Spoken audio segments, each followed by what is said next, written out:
Hello and welcome back to the third in the Mary Collins Foundation webinar series, Learning Through Lived Experience, where we will again be drawing on the experience and expertise within MCF, but also on the insight of those who are living through technology-assisted child sexual abuse.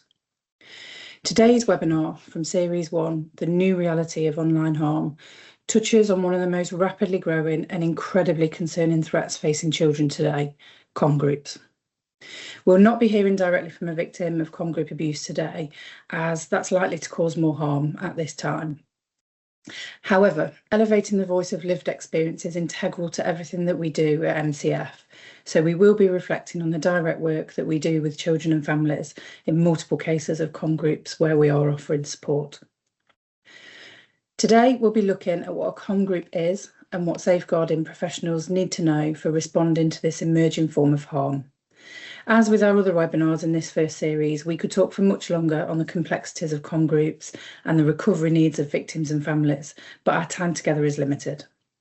Please do get in touch through the help@marycollinsfoundation.org.uk email address should you want further training support or have any consultation needs.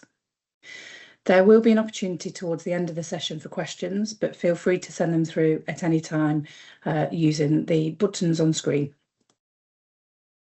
So today we'll hear from Philip Baines, MCF Safeguarding and Training Consultant, who has 30 years of policing expertise, including many, many years within the Child Abuse Investigation Unit. Phil also offers support and guidance to families and young people that we take on and do direct work with.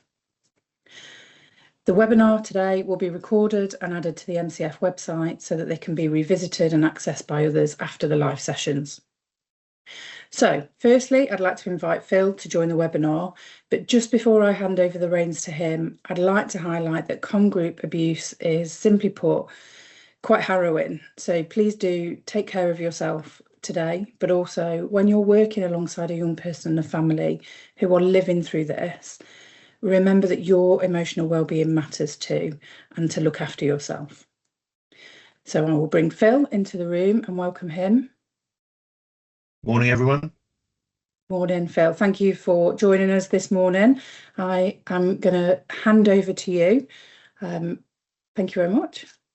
Thanks, Sarah. Morning, everyone. We will be talking about comm group and comm group offences today. As Sarah mentioned, we have an hour and we could be talking about this for a week of Sundays. So we'll start straight away. And as Sarah said, it is quite harrowing. There is a lot of stuff we will be talking about today that might be triggering for you. If not triggering, it will be harrowing, and we do ask you to take good care of yourself. So try and limit your vicarious trauma around this and just take care of yourselves. If you do need to go, obviously, please do go. So first of all, we're going to be talking about what our community group and what it looks like. So the NCA have come up with a definition of what a community group is.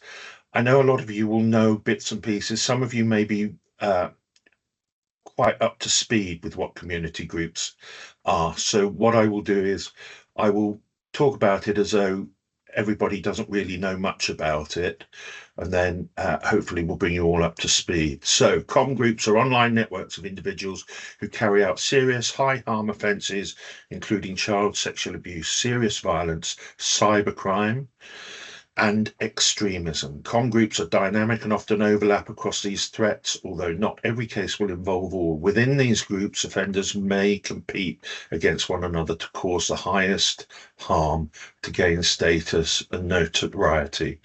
Now, that in itself, as a definition of child abuse, is really quite difficult to comprehend, that people will try and compete to try and cause the highest amount of harm just to gain status and notoriety.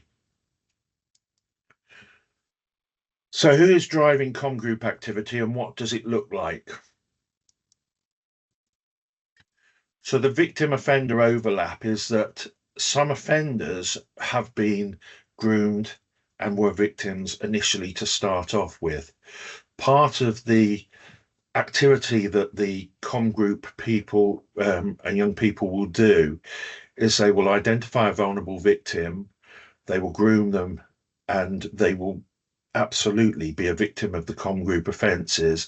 But part of that grooming process is to turn them into an offender, which we will come into a little bit further on. So clout and control are key perpetuating factors. Motivations often centers around power over victims, notoriety within the group, and feeling of validation and belonging. So what they do is they elevate people within the group to try and give them status, and it's all part of the grooming process. So you've got a vulnerable victim who has been introduced, and we'll talk about how that happens. So they're brought into the group, and then they're elevated in status to give them that feeling of power, and that is all part of the grooming process, and enables the suspect, the offender and victim relationship to grow into trauma bonding and almost like Stockholm syndrome. So lower technical barriers, detailing offender guides are circulated within com group communities, which upskills offenders on cyber and extortion tactics. And some of them, I've heard it being called the Bible. So they have a guide that you can download and community groups can set up and then know what they're supposed to be doing. Some of the community groups that you might have heard of is CBLT or Cult. This was started in 2019 by Rohan Rain, who was 23, as a Discord community, originally neo-Nazi, which you'll find a lot of the com groups are satanical neo-Nazi. They quickly obtain child sexual abuse material, images for children, and sadistic levels of forced self-harm or suicide, self-harm or SH. They are linked with the other two groups that we've mentioned here, which is 764. 764 is originated in America. The 764 is the first part of the zip code of the place where this person, this original offender, set up the group. He named it after his zip code. So again, child sexual abuse material, images from children, sadistic levels of forced self-harm, and suicide. And then NLM stands for No Lives Matter. So you can imagine their outlook on what is right and wrong and how they feel about causing harm to children. So they're linked with online and grooming gangs of children. Again, children, child sexual abuse material, and forcing children to harm themselves and their siblings and pets in some cases too.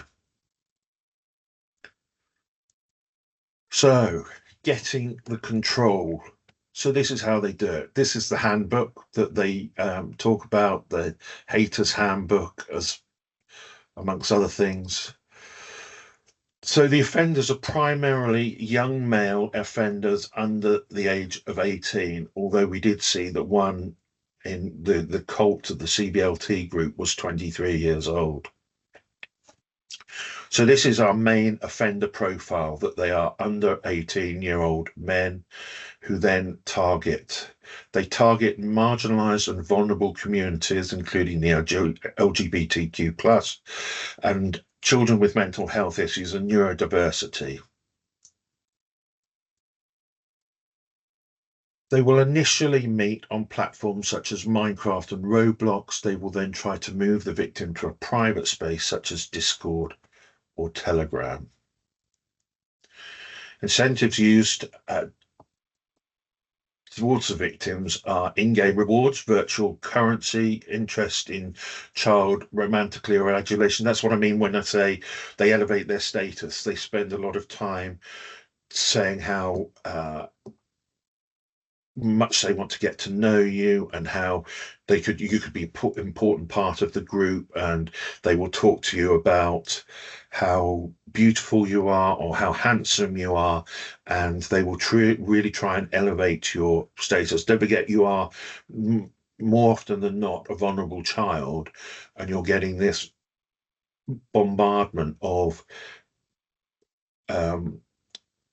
adoration from somebody, and before you know it, you are absolutely groomed and you don't really know where to go. So you're just doing anything to keep that status.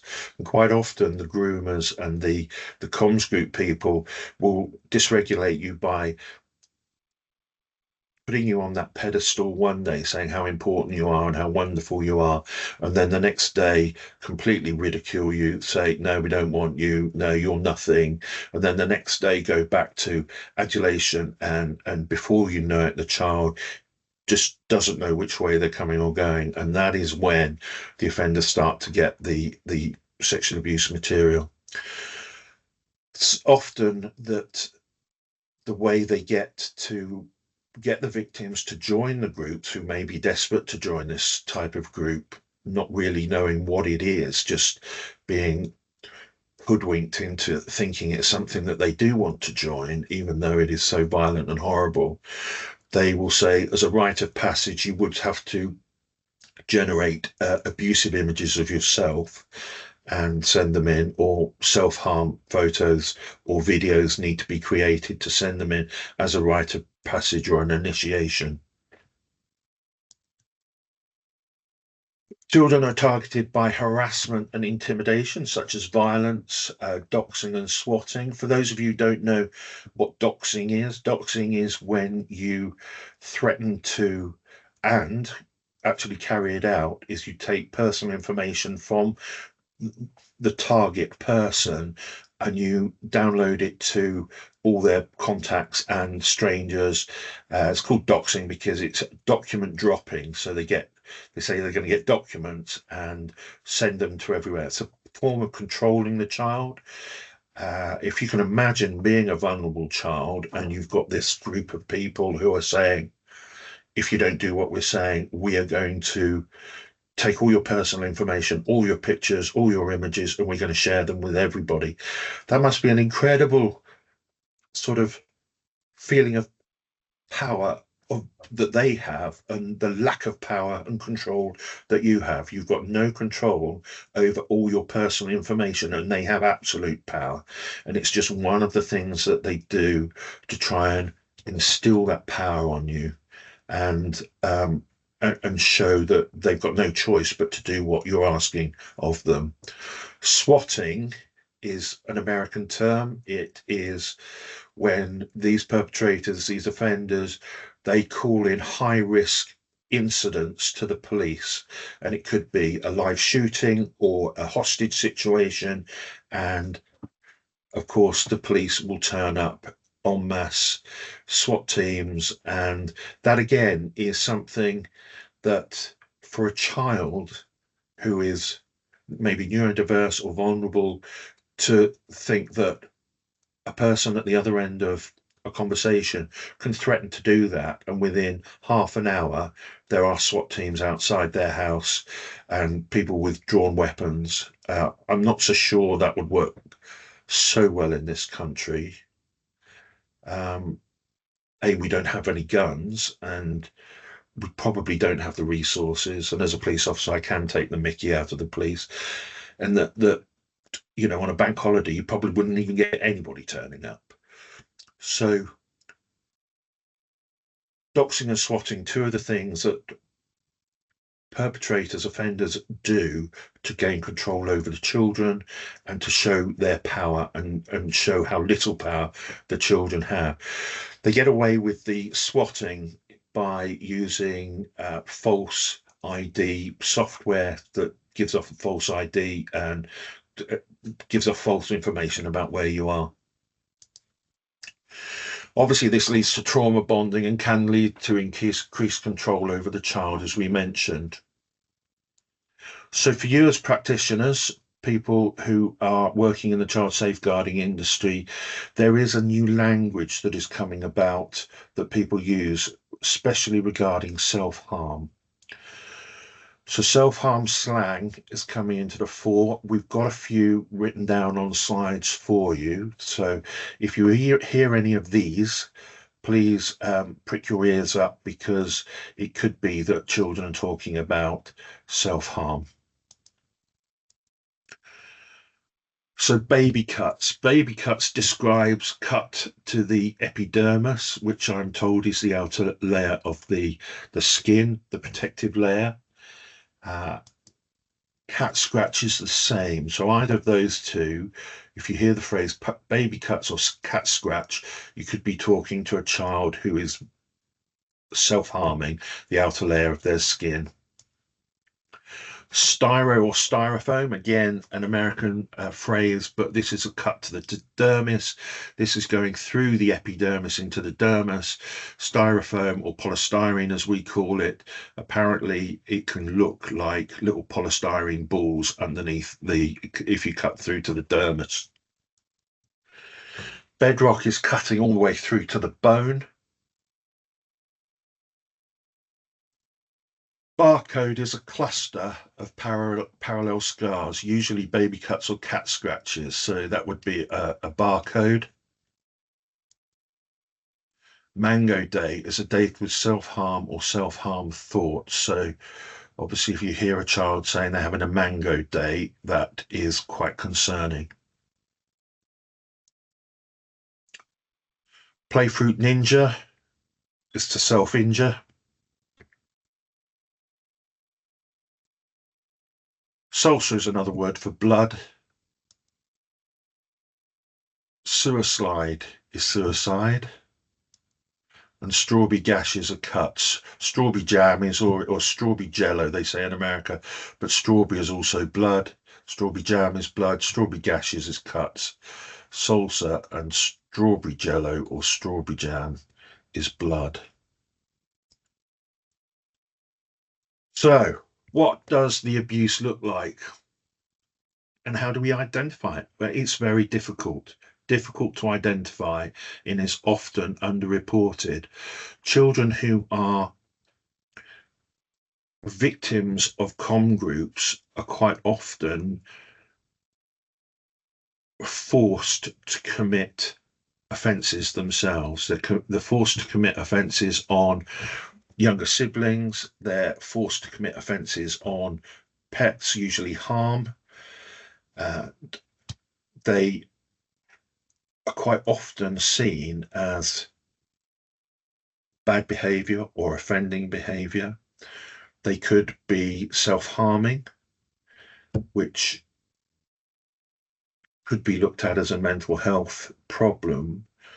But if somebody is self-harming, you should always think that this could be an alternative. This could be something that is being forced upon them.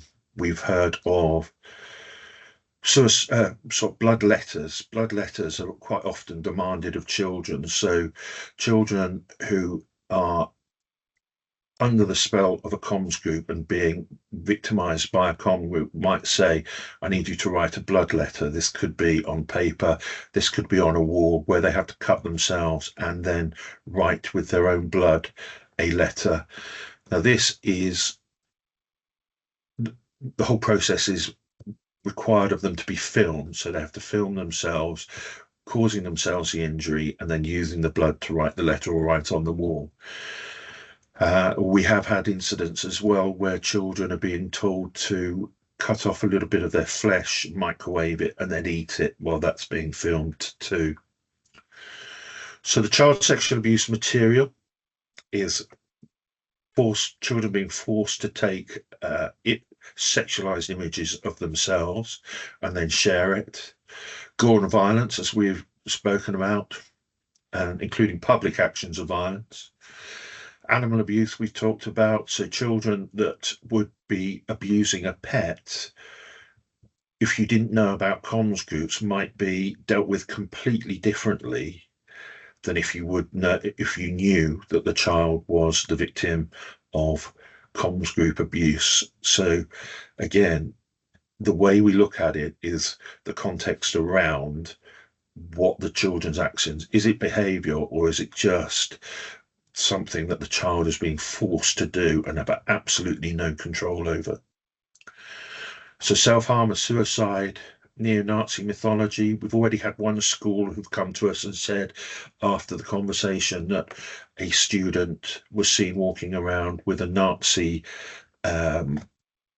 medallion on a chain, and noticed that they were starting to doodle Nazi symbology, and it was soon realised that they were part of one of these comms group offences, comms group, and action was taken against them to try and get them out and to try and stop it from happening further.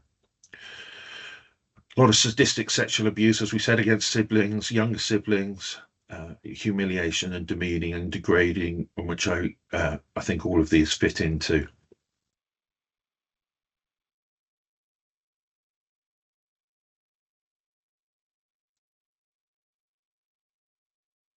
So the indicators that abuse, which we touched on, are a change in behaviour, being withdrawn or loss of interest, child sexual abuse material being reported. So that could be information coming to you that a child is starting to take images of themselves. And that, again, if you don't know the background and you don't know that a comms group is involved, that would be dealt with completely differently, I would suggest, by police and safeguarding professionals. So change in appearance, that is being told what to wear. So if you've got a child whose appearance changes almost overnight, it could be for a girl wearing makeup, for a boy, it could be wearing Nazi symbology. So anything that is changing overnight, sort of keep an open mind as to why this has happened. Again, we talked about drawing of a common insignia and self-harm and carving, and the blood letters, which we've already discussed.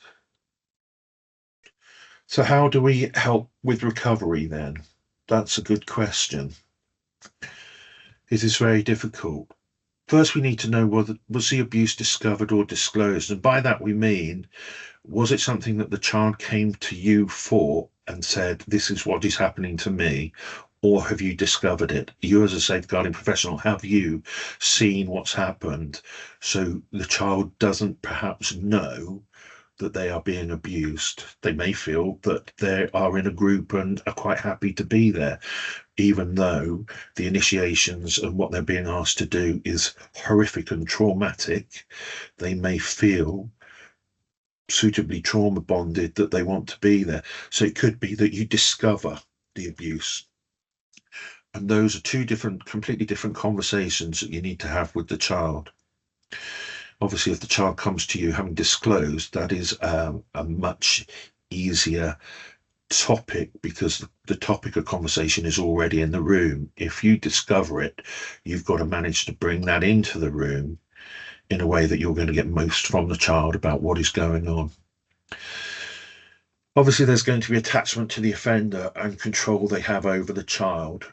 So what we do perhaps then is to try and make the offender look less attractive to the victim, and vice versa, make the victim look less attractive to the offender.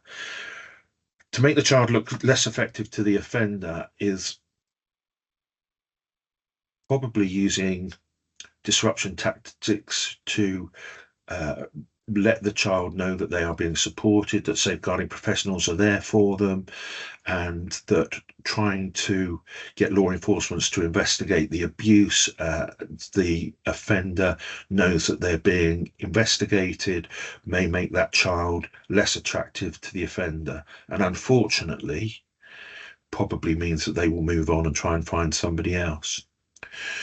The way to make the offender look less attractive to the victim is just to work with them and try and explain that what is happening is absolutely wrong, and that the person doesn't deserve their friendship, and that all they want is harm. They've got no harm in mind, no thoughts or feelings for them. But you can just explore some of the tactics that you might want to try and use that victim and parent support we talk about, and that's not just e-safety. The Mary Collins Foundation does have a wonderful resource called Power, which we will share a link at the end. I think there's one at the end on the slides, but certainly you can go onto the Mary Collins Foundation website and download Power for free to work with children who are victims of this type of abuse. Working with the child and with the victim suspect status. So you've got a child that is working who's got a victim and suspect status. I would suggest that the victim status takes priority and you work with that child as though they're a victim. The Achieving Best Evidence in Investigating Child Abuse does say that if you're working with a child who you believe is a victim and that they may disclose that they've committed an offence at some stage, primarily you work with them as a victim. So also you can think of holistic risk assessments, trauma, and the impact of removing tech, and getting multi-agency of response. Of course, that would be a priority, getting rid of the images from the internet, report remove, etc., through the internet watch around the child line. If you don't know how to get rid of or attempt to get rid of images from the internet, please look at the child line report remove page. So don't only see the decisions, look for the choices the child thought they had. So what we mean by that is, don't look at the behaviour, look at what the child had in front of them, and you will probably find that the child had absolutely no choice in doing what they did. So there will be a tendency to want to try and blame the victim for their behaviour, but you've got to be aware that they may have had absolutely no choice. In their mind, they had no choice but to do what they were told to do. Thank you very much for that information. It is incredibly complex and is something that is indeed, rapidly growing. Absolutely. I think some of the things that I picked up on there that I think I just wanted to highlight really. So grooming is integral to the functioning of a comm group. So for us as practitioners to be effective in our response, we need to understand that more than ever. If we don't break down and consider the elements of the grooming process, there's the likelihood that children will fall through the gaps because our approach is kind of wrong. For example, a child who's groomed through pure fear and threat, that's a very different response that we need to a young person who's groomed through being told that they're special and romanticised. Something that we saw a lot, obviously, as CSE kind of developed and we got to know more around that field, but something that's really important for the comm groups for definite. And I guess one of the ways we could gain that understanding of the coercion and the control, no matter how that comes across, is through chat logs if there's access. So it's very unlikely that we're ever going to be able to take away access to those chat logs due to criminal investigations, but actually being able to have controlled access, to be able to read through those and process them as professionals, highlights a really good practice in terms of multi-agency working and sharing of information, something that I think we have used really effectively to make sure we understand kind of how comm groups are coercing and are grooming those young people. I also think it was really interesting when you talked about doxing and swatting. For me, the power that holds is, it's not just frightening, but it's actually something that feels quite unimaginable. Put yourself in the position of a child, as a victim, as a family. How might it actually feel to know that those within that comm group can elicit a response from emergency services? They can make that call that instigates perhaps a drug raid or a bomb threat. They're controlling that. So to hear that as a young person, or to know that as a family, even as a practitioner, I think we have to appreciate, how does that child see a way out when that's the power that these offenders are yielding kind of over them? And that it is, as I say, I feel quite unimaginable to be in that position.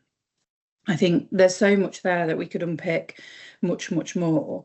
Um, I think it's, moving on to kind of the voice and the reflections that we have a little. I think it's important to note that the young people and the families we work with do tend to find us because they're at crisis point when things just aren't happening as they should in terms of the support they're receiving. So in that respect, we often, not that there's a hierarchy of abuse, there isn't at all, but we are seeing kind of the worst of the worst cases because the abuse has been compounded perhaps not by the right responses from us in situations. And we are seeing offenders that are national, international, where it's widespread, where there is elements of radicalisation, criminalisation, sexual abuse, physical abuse. So it's so complex and multifaceted that we have to be really aware of that because all of that needs unpicking. We are also seeing cases where there is a sole victim within that group, but there are also cases where there are multiple victims within that group. And then you have the complexity of young people who are almost trauma bonded to other victims who are feeling responsible for their well-being. And again, that adds another layer of complexity, all of which we need to unpick. That's our job to do that. So we're not going to discuss any cases in any detail, because obviously we want to maintain anonymity and respect for the children and the families we're working with. So there'll be some generalisation really. But Phil, can I ask you, from what you know in terms of the work that we're doing, what kind of impact are we seeing on a child and the family? Yeah, massive, massive. And as you say, we're seeing very mixed responses from safeguarding professionals, and children are suffering from that as well because they're going through the trauma of what is happening to them. They are being required to carry out behaviour that is not natural to them, but they're being told to do it. And then the response Mhm. around their behaviour without any deep dive into why the behaviour is taking place is having a compounding impact on them. And you talk about the doxing and swatting and how much of a dysregulating thing that must be for a child to know that the person has that much power. It would even be the same as an adult. If you were an adult talking to somebody Mhm. and they said, right, I'm having the police there in seconds, and then suddenly you hear sirens in the background and the police are turning up, what would that say to you as an adult, let alone a child? Yeah. And the doxing thing, where you're getting, be aware as a safeguarding professional or as a mum or a dad or a family member, that is happening to adults too. They don't confine this doxing just to the victim. They will do that to anybody that they can. They think they're immune. They think they can get away with it. It is very harmful and traumatic. So that is what they like to do. So in answer to your question, we see a lot of, you know, everybody, every child reacts differently, but it's all trauma. It is all Mm. trauma. We've seen children who won't even take a shower anymore because they don't like to take their clothes off. They will not take clothes off because it has traumatized them so much that that in itself is triggering. We have seen obviously self-harm and extreme self-harm as well. Um, And I guess you talked about victims who are coerced into committing offences themselves, whether physical or sexual abuse, criminal acts even. That adds a huge layer of complexity around not just for us to kind of unpick and the safeguarding concerns and risk, but actually when we think about TAXA, so technology assisted child sexual abuse, and we look at groups, we already know that young people feel levels of guilt and shame. Add in the fact that they're being coerced to commit offences, and they simply have, no choice in that. That's, the risk to them to not do it is, we talked about, and you said it right at the end, sort of the fact that they have no choice. There's a real constrained choice, isn't there? And that's, I think, professionally, we need to be really curious about not making assumptions to what the choices are that the young people make because they are constrained. That guilt and shame that we know they already feel, I think that's just exacerbated by com groups, feeling like you're an abuser when you had no choice. Mm. That's going to have a huge impact themselves, isn't it? Particularly if then as professionals we're not understanding that. But also I think, and correct me if I'm wrong, but I think there's a duty there for us to ensure that we understand the parent perspective and how that, not just how it impacts on them, their feelings of keeping their child safe and the level of that, what are we asking parents to safeguard their child against an international ring of sex offenders? That's Yeah. that's quite difficult to do, isn't it? They're fighting a battle that they have no real control of there as parents. So I guess understanding the fear, the threats, the shame, the guilt that they feel as well is really important. So I feel like there's a need for us to make sure parents understand or educated, but most of all for us to be realistic in what we're asking them to do. Would you say that's kind of a fair Yeah, reflection? absolutely. It's inevitable if a child is groomed that they're going to feel guilt and shame because of what they're being asked to do. If they're being forced to do things that themselves know is wrong towards other people and other children and other animals, then that added level of control by the offenders, because they let the children know, you're doing wrong. You are in the wrong here. You are doing this wrong. So the guilt and the shame, which would prevent a child coming forward to disclose, is compounded by the fact Mm, because they now know and being told regularly by their abusers that they are offenders too. absolutely. Are we seeing anything kind of in terms of the professional response currently that, because it is relatively new and it's rapidly evolving in terms of what we're facing and what we know about, and we've kind of said, actually there's a need for us to be very curious and very mindful. There's a fear, I think, from our perspective, and one of the MCF mantras is do no further harm, is the risk that we could do more harm and it could isolate that child more if we're not thinking holistically. So there's got to be a really good kind of balance there. But is there anything we're seeing in particular or anything that practitioners can do to kind of tackle and start that process of kind of recovery and safeguarding when this does inevitably come to light? And more often, I would imagine it's coming to light through discovery rather than a disclosure because of the complexities of disclosing. I think you're right. It's an understanding of what is going on and keeping an open mind about what is going on, whatever behaviors are displayed to you and what is being explained to you, to keep an open mind about it. It is increasing rapidly. The NCA have got figures between 2022 and 2024. The number of cases gone up sixfold. And as of May 2026, the NCA are currently investigating in excess of 200 cases of this. Now, are those figures and that information filtering down through to the coalface, the local authorities and the police forces that are going out and dealing with these sort of incidents that may not even be being recorded to the national crime, reported to the National Crime Agency? Mm, I can imagine that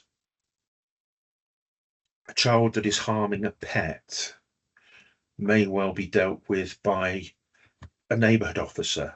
It may be that somebody is being brought in or said, we've got to report that the a child is hurting the cat next door. You go in, and there might be a lot of sort of telling off education. There might be some sort of youth restorative disposal imposed by somebody who doesn't really know what's going on. And the child is mhm. unlikely to disclose through that process. They know that what they're doing is wrong. They're being forced to do it. They have no control over that. And we now have somebody who's probably not in a best position to be able to think outside the box and say, why is this happening? Why is this child who has suddenly started to harm their own dog, their neighbour's cat, or a younger sibling?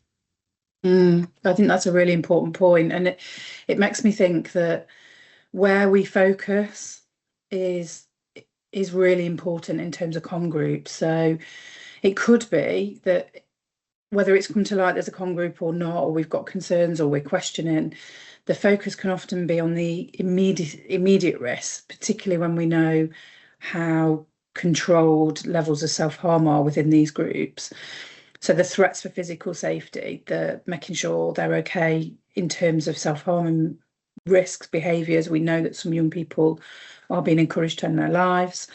That raises an immediacy of concern, of course it does, and that needs to be addressed. However, I guess there's a little bit of a risk that that means things like child sexual abuse material, other forms of harm, and other complexities within that group might not be considered within kind of that assessment of risk. But actually, if we do consider it, that can change the risk totally. So we've got to be more holistic than we've ever been in our approach with com groups, I think is what I would want people to be thinking about and know. And I think that as well for me, in hearing what you've talked about, Phil, in terms of the risk and the harm, at the point of risk being identified, where we as practitioners are thinking, this is a com group, whether we know that or not, and we're very concerned, it feels like the risk to the child could be exacerbated at that point. That we know when harm comes to light is a frightening moment for young people, parents. There's a loss of control already, on top of the huge lack of control they have when they're being abused in this way. But when we're thinking com groups, there's a real then fear of reprisals, of extreme self-harm, of what they might be kind of forced to do next because that risk is almost elevated. There's almost parallels going off in my brain around when you think about domestic abuse and domestic violence, when it comes known or when somebody chooses to, is accessing support to leave that situation, the risk is higher. And I feel like we might have that kind of situation in com groups. So I think it's something perhaps to be mindful of. Yeah, definitely. I like to think of when you have a victim in front of you who is the victim of, and don't forget, it's the escalation. So if you've got a child who is self-harming, if you've got a child who is being forced to commit offences against other children and animals, you've got to ask yourself, where is that going to stop? And is it going to stop with the child taking their own life, for instance? Because this is the ultimate game. When you've got a group called No Lives Matter, you know that that's what their ideology is. So when you've got a child and you have got good reason to believe they're the victim of comms group offences, let's get rid of all the noise. Get rid of all the background noise and just concentrate on what you've got in front of you. So don't look at, as long as any offences that might have been highlighted, as long as they're not, can you put those to one side for a little bit? Can you just say, we're not going to use these because there was no mens rea, there was no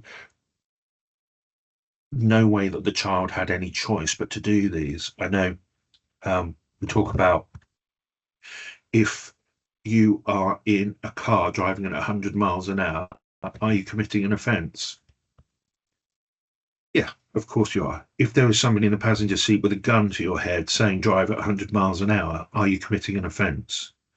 It's just an analogy that I like to think about. So don't get rid of all that background clutter and noise and just concentrate on what is going on.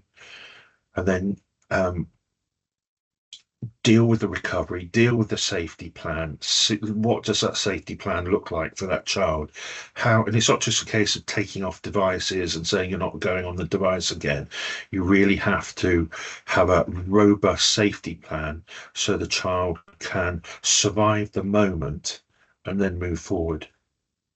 Yeah. What kind of things, Phil, would you think about in terms of when you say a robust safety plan? I mean, taking tech away doesn't solve the issue. It might alleviate the harm in the immediacy, but we know that children are able to access it potentially through a friend's device, or you can stand on, your local street. You can all go out and do it. Search for Wi-Fi that's open and kind of connect. So turning off routers, isn't an effective response anymore. And actually, when you take tech away, are you thinking about how you're giving that back? Because it is a part of life. And that is, a reality, no matter how old you are, that technology is here, taking it away isn't the pure answer. And actually, in some cases, can cause more harm where we've seen that. And obviously, that stops a child from them being able to say anything about anything more that might happen because they were told they shouldn't be on technology. So that's complex in itself. But what kinds of things would you consider for safety planning? Well, you're absolutely right. If it's hard enough to come forward for a child in a situation like this, but when they know that they shouldn't have even been on the platform in the first place, makes it virtually impossible for a child to come forward and say it's a very complex question. Multi-agency approach, I think, early strategy meetings to try and work out a multi-agency approach and support for the child. It's got to be sort of a very holistic, therapeutic, no victim blaming that we hear a lot of, and just being there for the child and the child knowing that they are supported through this. And you might often have a child who is desperate to get back onto the group and desperate to get back on. So you have to work in a way to, I think the safety plan has got to be disruptive for the suspect. Get the suspect away from the victim and do that in any way you put. I would like to think a robust investigation would have that suspect in custody, or certainly identified, and as quickly as possible.